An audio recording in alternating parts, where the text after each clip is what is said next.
right. Good morning. Yeah, Jen, it's morning. But good morning, everyone, and welcome to another episode of How I Met Your Mortgage.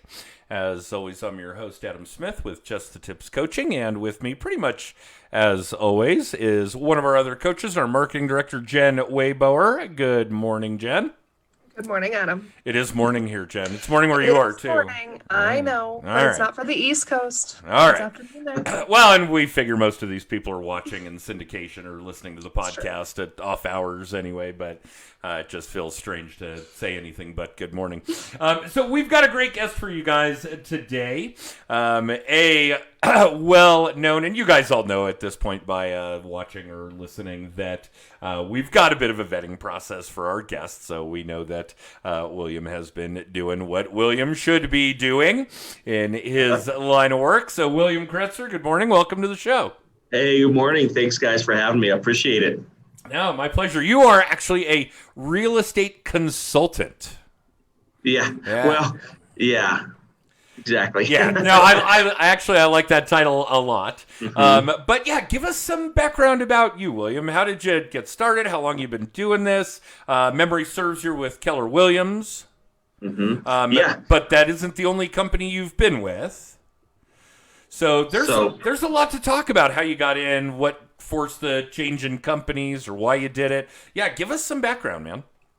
Yeah. No, I mean, my background has always been in an industry or a service that just helps others. Honestly, I was in ministry for 20 years, and so that's just always been my passion is to take someone, whether it's a single or a family or a couple, and just help them see how to get from point A to point B. So I was looking to make a change where I could be more involved in my family as well. And honestly, I went to my agent. I had a great agent who helped me buy and sell homes here in the Denver area. And I kind of went to her and said, hey, I just need to make a change. I'm willing to do anything right now. Do you have an open admin spot?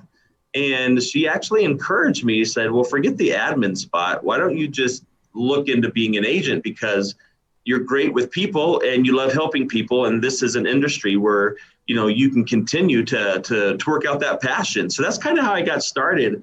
And been doing it now, coming up on 6 years, which it's not necessarily a lot in the industry, but so many agents don't make it past year one. So I feel very blessed to be sitting here at year 6. Yeah, that's very true.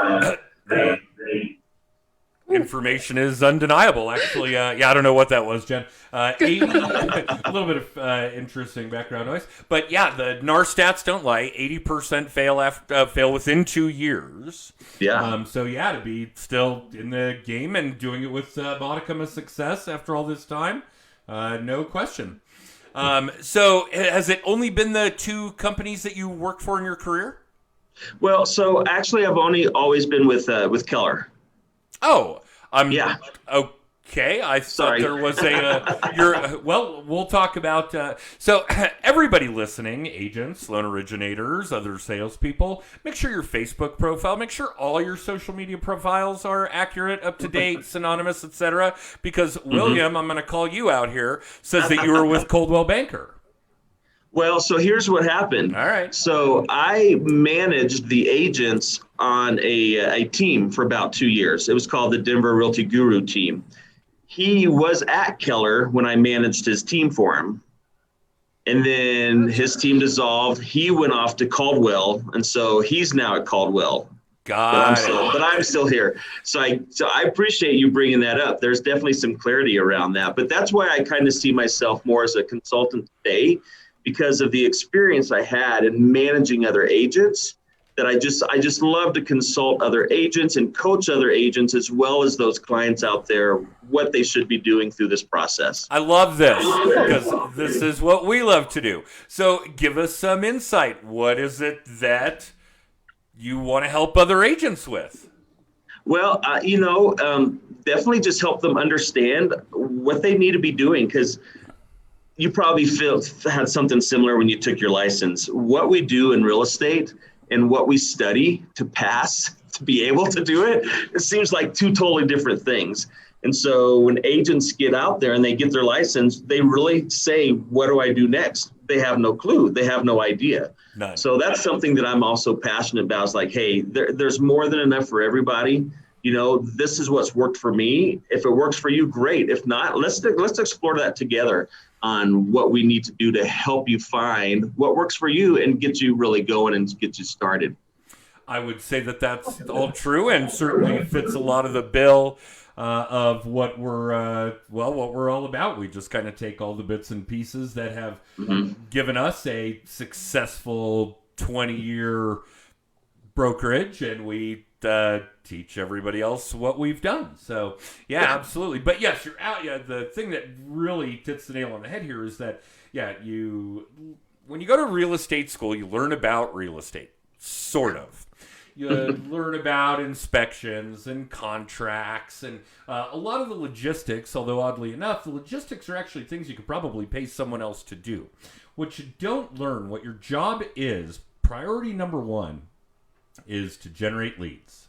Yeah. That's really the stuff that we want to teach. And the reason, of course, that 80% are gone in 2 years is they come out of the gate, they run their circle, family, friends, previous coworkers, whatever the case may be.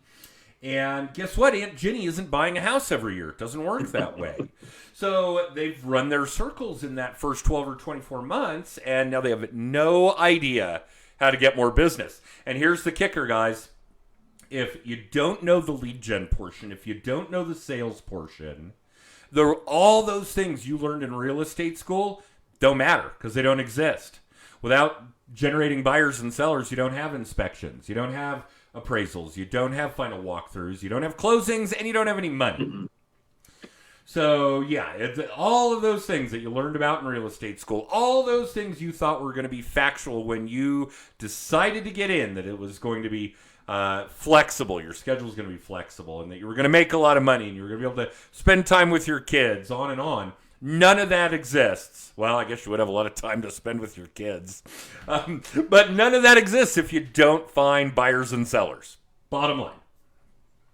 Exactly. Yeah, exactly. All right. So tell us what your role looks like now. Are you mentoring other agents? You're obviously doing quite a bit of transactional work on your own. Yeah. So I am. So what I've been doing over the last year is I've been trying to get myself into a place with real estate where I'm, in a sense, growing a team is kind of what you hear it called. But basically what that is that I'm still out there. I'm still out there working for my people, working for my sphere, working for my clients. And at the same time, I'm giving other agents opportunities in mentorship roles, but also giving them opportunities to get their feet wet in the industry as well by helping me with some of my clients and some of the families I get to help as well. And so a few agents come in and then they feel like I can do this on my own now. I'm ready to go. And that's great. That's what I want them to do. And a couple of them, right now have stuck around and I'm using them more and I'm giving them more responsibility as well on a team to continue to grow these services to better reach the needs of our clients and those families out there. Well, give us some specifics. What is that background noise? My word. Nonetheless, give us some specifics. What kinds of additional duties, responsibilities, tasks, etc. are you handing off to these people? That's great. So a lot of times when a new agent comes in and they're looking to do things, we'll meet up daily in the morning. We'll talk about what are the best ways to say different things to our clients, to our sphere. We call it script and role play. But really, it's just internalizing what you already know or what you're learning, and then just how to say that and share it in a way that's really, it's not salesy, but it's coming from that contribution, coming from caring first. And then those new agents, what I'm using them for is right now they're helping me with showings. So I'm not spending as much time in the car as I once was. So they're out there getting used to seeing the houses, getting in and out with the clients. And then I'm still doing negotiation and the contracts, but I'm letting them then listen in and to hear that process. So then they can learn it too. And what I've set up is for some of these newer agents when they want to come on the team is that, hey, you're going to go be a showing assistant for 3 to 5 houses. And then as that happens, let's give you more responsibility now. And now you're more like a hands-on buyer's agent. Well, then Same thing. Let's do this for about 3 or 5 transactions, just building their confidence, building their knowledge, building their foundation. And then again, just layering things in little at a time where they can decide, hey, I'm ready. I'm going to go do this on my own. Or then again, we've decided we work great together. Well, now you're just going to be my lead buyer's agent. And now you can take everything that we've learned together and you can start pouring into some new agents as well as I continue to pour into you and get you to the next level. Yeah, that makes a lot of sense. I have no idea, Jen. I see you shaking your head at whatever that audio issue is. I don't think it's my computer, though. Not that it would surprise me if it was, but no, I've got everything else muted. Live video, who knows? Live video, who knows? Who knows? Yeah, this is the way that these things go for sure. So what does that structure look like right now, William? How many agents are we talking about? So right now I'm working with 2. One of them I've got in a role where they want to be more of a listing agent, a listing specialist. They feel very comfortable with buyers. So I'm just kind of helping them through those processes as they need it, more on a mentorship, so to say. So they know what my schedule looks like. So I'm there and I'm available if they've got questions to help with their listing. Well, how do I present this inspection objection to my seller so it doesn't upset them, in a way? Because ultimately our goal is to get all parties happily, to the closing table. So how do you communicate with the other agent? How do you get your pride out of the way so you're really communicating your client's needs and working with the other agent? So how do you have those conversations? And then I've got another agent who's just started with me, and that's kind of the role that she's in right now, is that showing specialist, that I introduce her to my clients who are buyers, and we get out there and she gets out there now and she's helping them and find the homes. And that's kind of what's going on right now. So me and 2 others that are licensed agents. And then, of course, I've got someone who helps me with marketing. And then I've got what we call a transaction coordinator to watch the dates and deadlines on all that paperwork as they progress from point A to point B.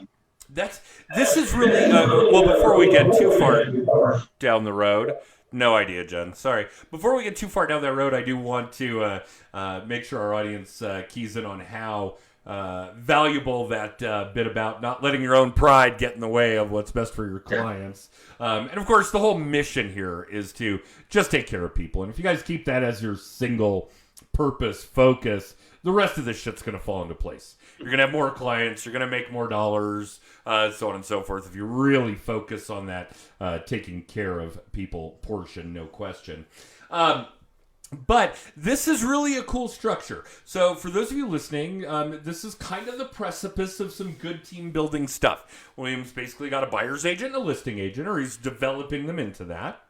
And he'll be able to oversee that, handle any major issues, negotiation issues, things where newer agents just haven't seen or experienced it. They've got a few people on their support staff. TC, strictly transactional stuff, somebody strictly doing marketing stuff. This is really a great way for those of you looking to eventually build a team, eventually build a business that you can walk away from to start with. This is really kind of a good roadmap that William has put together for you guys of how to get from wherever you are now, individual agent, maybe you're a buyer's agent, maybe you're a listing agent, maybe you're working under somebody, maybe you're completely independent, Metro Broker style, maybe you're working on a big team at a Keller Remax operation, and you want to eventually build up a business that is a business and not a job. Because I've got news for you, and this is true of William as well. You guys all have a job. You don't have a business. And if you don't get up every morning and go do your job, you don't have any business. Right. And the idea here is to get to a point where you have a business. Not only something where you could step away from for a period and it still operates as you would expect, but you coming back and interfering with it might actually derail it, or it'll run better without you than it will with you.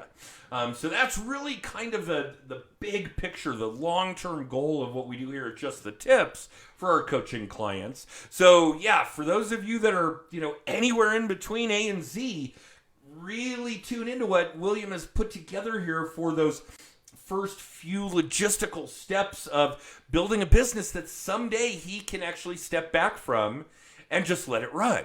And, that's something really, really valuable in the real estate game, because not a lot of opportunity. I mean, you guys aren't building up a business like Walmart where you're going to be able to sell it for billions of dollars someday down the road. So this is really a crucial piece of the puzzle to eventually have a business and not a job. All right. Is that enough soapbox, Jen? How'd I do? Pretty good. Andrea says that William is underselling it and that mentorship doesn't nearly cover everything he shares. Oh, that's a big deal. He does not think you're bragging enough about yourself. Oh. All right. Well, what does Andrea mean there, William? What is she driving at? I don't know. I'm a humble guy. What can I say? It's, again, maybe it comes from this. A part of my process is what I'm seeing here in our industry is that we've got a lot of good agents out there, and there's no wrong or right way, but a lot of those agents really put the pressure on the statistics of how many homes did I close? How many units did I sell? And my whole focus and mindset has been around how many families can I help? How many individuals can I help? How many people can I serve? So that way it's not just transactionally about numbers, but it really is about just serving that community to find what they need and get out there to it. And that's probably what she's talking about, with with these agents. Because I think I know what Andrea that is, is that how can I continue to pour into them more than just in that transaction period of helping that family sell their home, but what do you need as a person? How can I motivate you to keep you going? How can I encourage you to do your job, which is lead gen? And I'm glad that you brought that up, because lead generation, I mean, for lack of a better term, it's calling your people and reminding them that you're there for them. So when they're ready to make a move, they think of you. And that's the thing that we all struggle at is doing that job daily and doing it consistently and finding ways that you can do it and make it fun, because you don't want it to be it's got to be fun so you can keep going. All really well said. Yeah, no question that lead gen is the job, that staying top of mind is the key to that. Absolutely, no question. On at our mortgage company, and don't get me wrong, actually I do want to backtrack just a hair onto something else that you touched on. The idea behind helping people. Could I, stop my mortgage practice as a broker owner? Absolutely. Take home the same kind of money I could coaching other loan originators and agents. You bet. But it would be pretty much just me. I'd be a one-man show. Jen might tag along for the ride. But I am able to employ a good number of people in my brokerage and help them as well. Yep. So we have always maintained that. I'll keep that business forever so that more and more people can have employment and pay their bills and so on and so forth, because it's that same mindset. So, again, guys, if you're watching or live or in syndication or listening to the podcast, really having that single purpose focus of just trying to figure out how many people you can help before you die is going to make sure that your life is pretty damn rewarding between now and when you do die. That's it. I mean, there's some real Zig Ziglar shit in there, but there's no question that's all you got to focus on, and the rest will fall into place, I promise. But what William had said that I do want really to highlight when it comes to him is that there is some legit leadership type of shit here coming out of his mouth, that he wants to help people with their needs. Again, these are other agents, people he's mentoring. How is it fun? What is it that you, as a mentee, specifically need to stay motivated, to enjoy this, to not get burned out? Whether that comes to lead gen or writing contracts or doing inspection resolution negotiations, whatever the case may be, a true leader is going to help you, is going to mentor you with that kind of stuff, that kind of mentality stuff, that kind of motivational stuff, rather than a leader. And again, it's kind of a great term, who's, telling you what to do and barking orders and so on and so forth. One of the greatest responses I ever learned to when my team has a question about something is, well, what would you do? How do you think we should handle it? What would make you the most comfortable? What would make you the happiest? Those kinds of things. That is a glowing beacon of legit leadership, William. You should. Andrea's right. You are obviously understating how you're approaching all of this. I hope Jen feels she's kind of, I don't know, her face seems a little off. I love that we're able to do this on video before we go to podcast, so I can see if I'm actually, just spewing bullshit, or if Jen actually agrees that, hey, not only is that true about leadership, but that's how Adam behaves. It's true. But I'm a little distracted by this technological issue, and Mercury just went into retrograde, so I'm kind of wondering what this week is going to hold for us technology-wise. So, yeah. But also, I mean, everything William's saying is you're treating human beings as human beings and not dollar signs. And that's, I mean, if there's no magic potion or whatever for sales, but treat people as humans. Don't treat them as units. Don't treat them as dollar signs.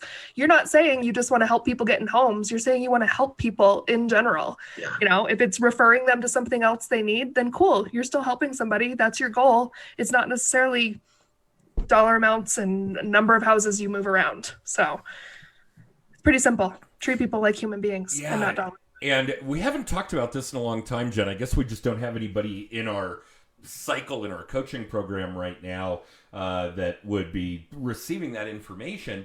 But that trusted advisor versus trusted authority type of role. And you guys can see that William is kind of, making that transition. And I'll bet it's true with his clients that at some point in his career, people would call and ask for his advice. What do I do about my roof? What do I do about my lawn? Hell, what do I do about the transmission in my car? And he would give some feedback, and maybe they'd follow it. Maybe they'd, call William's buddy that's an auto mechanic, whatever the case may be. And eventually he's going to get to a point, if he's not already there, as that trusted advisor. So when I call and say, hey, William, what do I do about the transmission in my car? He's going to say, oh, I've got this buddy who's a mechanic. I'm not even going to question it. I'm just going to hang up the phone, pick it up again, and dial William's mechanic. That's the big difference between the trusted advisor and the trusted authority. And that kind of behavior where all you want to do is take care of people enables you to make that transition where if you know something, if somebody seeks you out for that kind of input, advice, information, they're going to take your advice, which is really a very cool role to play. But you only get it if those people really, truly believe that all you care about is their well-being. Yeah. Yeah, I would agree. Because at the end of the day, I know if I take care of others, my needs will get provided as well. So keep them the focus. Do what you're put here to do, and be a good citizen, be a good neighbor, take care of others. And then, you'll need to get taken care of too. That's how I roll anyway. Yeah, no, I think that's really well said. What kind of lead generation are you doing, William? We only have a couple minutes left. So no, that's a great question. That's a great question because, and let me caveat this. I know a lot of times when agents grow teams, they stop lead generating because they feel like they have the new agents to do it. And that's to me, that's different soapbox issue. But my job is to still lead generate so I can continue to take care of them as agents on the team as well and give them an example that shows I'm not going to have you do something that I'm not willing to do myself. So with that out of the way, my lead generation it's kind of threefold. I call my sphere like every day. I've got my whole sphere, my whole database separated out. So once a quarter, they're going to get a phone call from me. And I start those phone calls on Tuesday and I go through a couple letters of the alphabet until they're done. Then I move on to the next one. And then it's on a repeat cycle now where I go through that a quarter. Jen, we didn't coach William before, did we? Right? I think this is something we talk about. Yeah, keep going, William. This is awesome. What are the other two, buddy? Yeah, and I mean, and then that's it. And my phone call conversation basically is, how are you doing today? What's going on in your life? Can I help with anything? How's the wife and kids? Yes. How's the wife and kids? If real estate comes up, I want it to be because they bring it up. Absolutely. I'm not salesy. truly want to be there for them. If they need food and it's COVID and they can't get out, I'll figure out how to get them dinner that night. That's what the phone conversation's about. So I call my Sphere, my database, constantly, every day. My second leg is it's a little, I want to say it's a little trickier right now, being in the Denver market, and everything is just so hot and crazy for sellers. But I built a lot of my business at first just calling expireds and for sale by owners, and just same thing. Hey, I just want to help. I know it didn't work out the first time. Why is that? And if I can show you something different and show you how maybe I can really help that need and still get you what you deserve, would you be interested? And so that's kind of how I work on my second lead gen, is through for sale by owners and expireds. So you're absolutely right. There are a couple of inherent issues there. One is that in the Denver market, and a lot of urban markets, we've gone from measuring days on market to measuring minutes on market. So there is an issue there. And the FSBO stuff obviously isn't as prevalent in that kind of a market. And yes, we all know this is very heavy Keller Williams shit, right? There's no question. Every single Keller Williams agent that comes on board, especially new ones, no, calling expireds, no, calling FSBOs is part of the game. There's a reason that every Keller Williams agent knows this stuff, though, guys. It works. Don't get me wrong. I'm not Gary's biggest fan. We've met on occasion, but I'm not going to deny it. He is one of the smartest guys I've ever met. And all of this that he has put together, including some of these sales plans that Keller Williams agents have been using a lot longer than Williams been a real estate agent, there's a reason they keep pushing it. It works. All right. What's the third, William? My third one is just open houses, especially in my neighborhood where I live. If I can just get in front of people, have real conversations, and even with COVID going on, we're making them safe. You know, we're setting up little tents in front of the house and say, hey, I do need you to sign in. I do need to do a temperature check. And if you have your mask on, just kind of one family at a time. That the clients appreciate that. They tell other people about that. And the neighbors see that and they come up and talk to me about that. And so there's relationships growing there. And I would say this, even with how I approach, go back to that second leg, my expired calls, some of my expired wins, like I just listed a house and sold it last month that I built a relationship over 2 years with her, with that expired. And it was all because coming from that same place. What can I do to help? What do you need? I care. You know, they say expireds is that low hanging fruit. The same thing. I'm not going to be salesy about it. And so I look at my lead gen as I'm sitting on a stool. A stool needs 3 legs for good balance. And so I have 3 legs of lead gen that I consistently work on. I think there are a couple of really important pieces here. Jen, I can't figure that one out. I'm sorry. I don't know. It's Mercury. It's Mercury. Fine. So now we're putting astrology into our podcast. Okay. Yep. Got it. Yep. Silly hippie.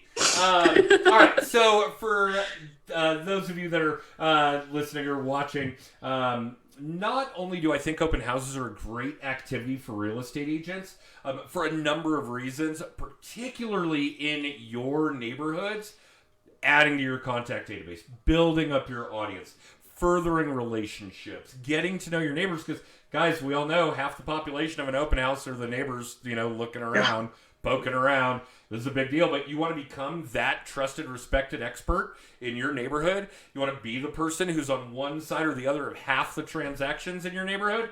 Do this, okay? The other really important thing that William really drives at here, and while at Just the Tips we probably put out, oh my God, I don't know, dozens of different lead gen ideas, different lead gen techniques, whether it's comment farming in Facebook or in Facebook groups or TikTok videos or whatever the case may be. William's right.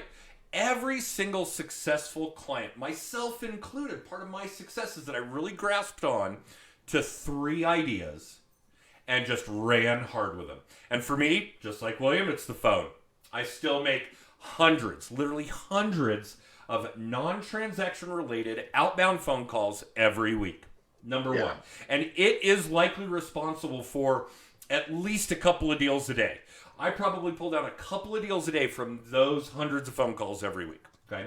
The other one for me is social media and video. But 3. And 3 is all that you need if you're really good at it. In fact, if you're really, really good at it, you might only need 2.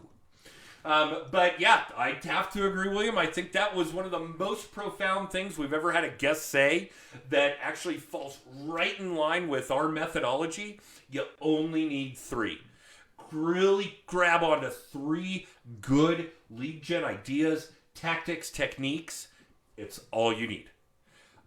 And as a real estate agent, and for those of you that are new, those of you that have been in the game for a while, mortgage originations too, insurance, financial planning, everything that kind of fits into just the tips. You are getting bombarded with new shiny objects every damn day. Whether it's Zillow leads or Realtor.com or CRMs or mailers or postcards. I mean, the constant bombardment of things that you guys could be doing that would kind of fall into the lead generation world. It's nonstop. It is harrowing. It'll make you pull your hair out. It'll make your eyes go blurry. Ignore it. Pick one. Run with it. Make it work. Make it malleable. Make it you. Figure out how to automate it. Figure out how to systemize it. Then go get another. And do the exact same thing. And once you've got 3 that you have really succeeded with, that's all you're going to need. That will provide you enough lead gen activity for the remainder of your career, including the kinds of things that William is already ahead of the game on than you guys. He's ahead of the game. He came out of the starting gate faster. Building a team, figuring out how to teach that team how to do these 3 things. He's going to have a business that he can step away from and just watch it run and be proud like he raised a child into a decent human being, right? That's exactly, It's kind of the same feeling. And when you get to watch your child adult and be a good adult, that's the kind of thing that William's doing with his business here. But yeah, very profound. Jen, I see you eyeballing. I know we're over time. But we bullshitted a bunch, and then we finally got to the nitty-gritty, and William's been fantastic. It's true. William, what's the best way that our audience can contact you? I've got a cell phone. I pick it up unless it's between the hours of 8 p.m. and 8 a.m. I love the do not disturb feature on that cell phone for that. But other than that, man, call or text. 720-985-8975. that's the easiest, quickest way to get a hold of me. Cool. What about an email address, just in case? Yeah, email. It's William@ovationkw.com. Ovation. I want to do a good enough job that when my families are done, they're in their home, they're happy for it. And that's why I strive to do an ovation. So Ovation, William@ovationkw.com is an easy way to get a hold of me. Email. That's pretty cool.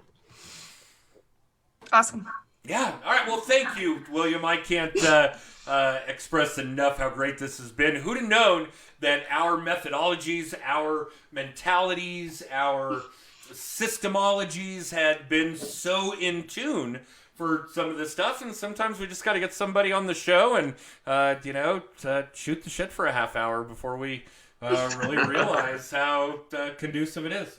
And for those of you watching, great. Thank you, whether it's live or in syndication.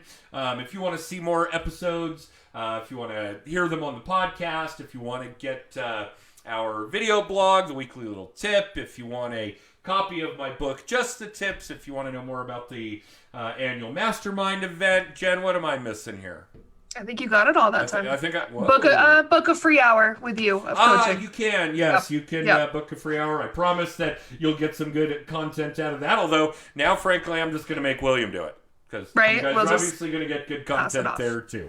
No matter what that is, whatever of that information you want, use that text code scrolling at the bottom of your screen. For those of you that are listening to the podcast, that's tips, text tips to 63566, and it'll ping you back, all that stuff. William, thank you. Truly, from the bottom of our hearts. This has been amazing for us. Oh, my pleasure. I appreciate the opportunity, guys. It's been great. All right. Thank you. I am going to run our extra. William, don't go anywhere. And Jen, I'm sure I'll talk to you soon.